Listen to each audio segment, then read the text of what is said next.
Level 1. The Recruit. You walk into a small barracks gate in Aubagne, France. No appointment. No paperwork from home. You give a name. It doesn't have to be your real one. Nobody checks. You're 22 years old. You left a life behind that didn't work out. A debt. A divorce. A war zone. A mistake you can't undo. You don't say why you're here, and they don't ask. That's the deal. The Legion takes anyone from anywhere and asks nothing. You sign a 5-year contract in a language you barely speak. An officer looks at your hands, your teeth, your eyes, deciding in silence whether you're worth the paperwork. You're given a new identity on paper, a declared name, a declared birthday, a declared nationality that may or may not match the one you were born with. Your old life stops existing in their files. Somewhere a person with your real name simply stops being tracked. You don't know it yet, but you just disappeared. Level 2. The candidate, you're bussed to a farmhouse outside Aubagne for selection. Days of medical exams, psychological tests, and a run in boots that don't fit. Half the men who arrived with you are gone within a week. No explanation given. A sergeant simply stops calling their names at formation. You do push-ups until your arms shake.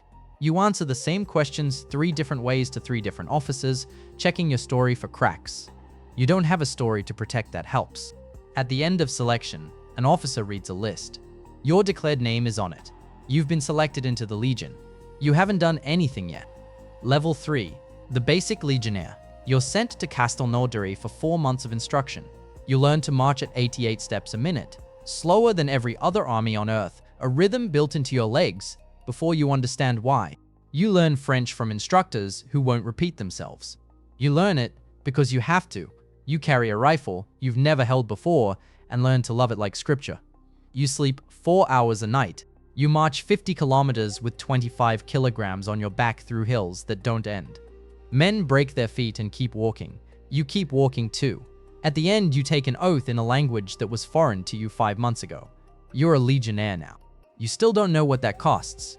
Level 4. The Junior Legionnaire. Your regiment deploys to the Sahel, to Mali, to a strip of desert most of your own family couldn't find on a map. You patrol in 45-degree heat in a vehicle with no air conditioning. You search compounds for weapons caches buried under sand. You find them sometimes. Insurgents move through village networks you're only beginning to understand. Your sergeant speaks 5 languages. You speak 2, now French and your own, and you're losing the second one word by word. The heat cracks the skin on your knuckles, and nobody complains because complaining isn't part of the culture you signed up for. You take fire for the first time on a routine resupply run. It lasts 40 seconds.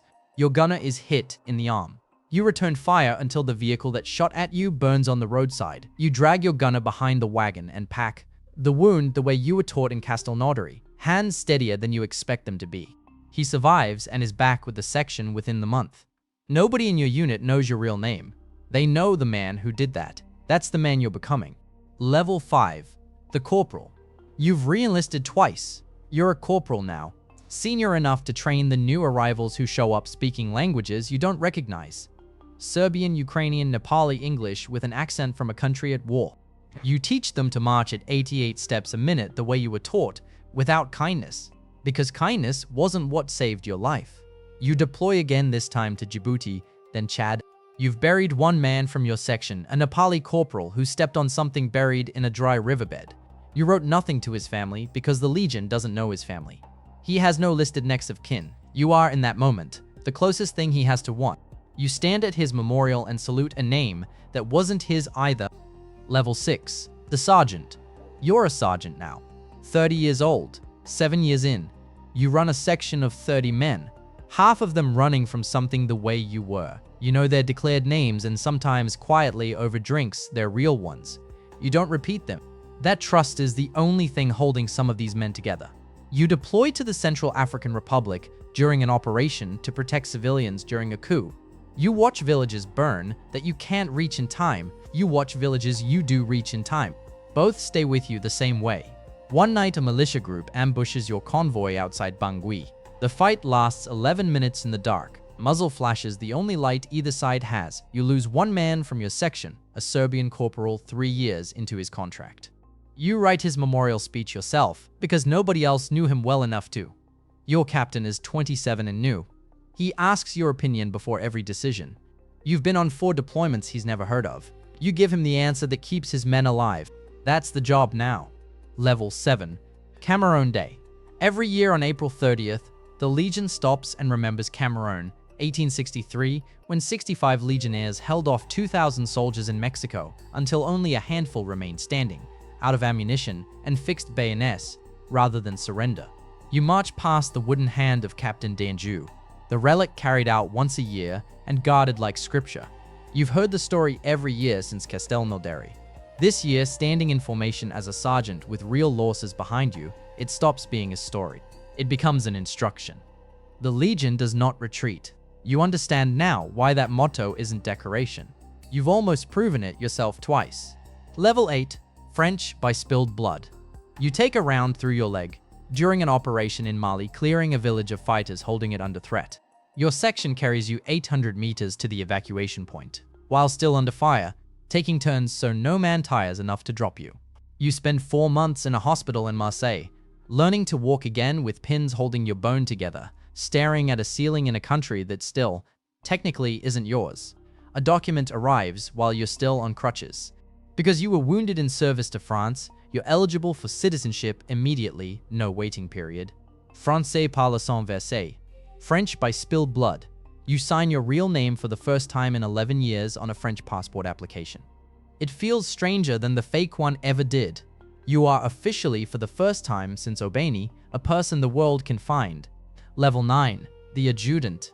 You're an adjutant now, the senior enlisted rank below officer, running logistics and training for the whole regiment. You mentor young corporals from a dozen countries, watching them make the same mistakes you made 20 years ago. Your knee never fully recovered. Neither did your hearing.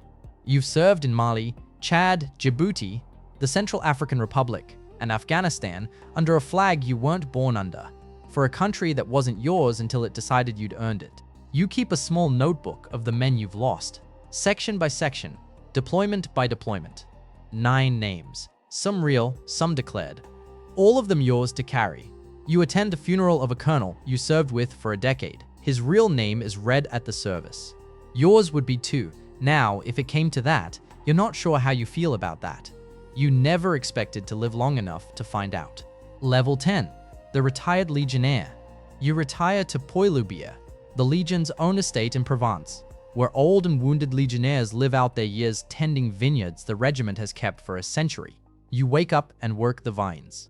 Nobody here asks where you're from originally. Nobody ever did.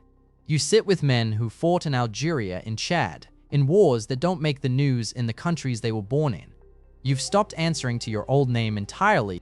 It belongs to someone you knew once, briefly, a lifetime ago in a country you barely visit anymore. Your children born in France carry your Legion name as their own now. Somewhere in Aubagne right now, a 22-year-old is walking through a gate with a story he doesn't have to explain. He'll give a name that isn't his. Nobody will ask why. He doesn't know yet what he's about to lose, or who he's about to become. The cycle continues.